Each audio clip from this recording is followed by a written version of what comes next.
ना मुखते पर्दा पामाही, कुछ देर ज़ियारत होवन दे। ना मुखते पर्दा पामाही, तेरे मुख दा मैंने तवाफ करना, कै दिल दा बेड़ा साफ करन। हटी रहन दे चिलमने मुखड़े तू, नैना दी इबादत होवन दे।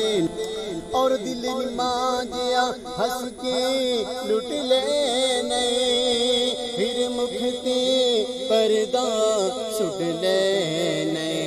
पर्दा शिकवा अखियां दा, पर्दा शिकवा अखियां दा।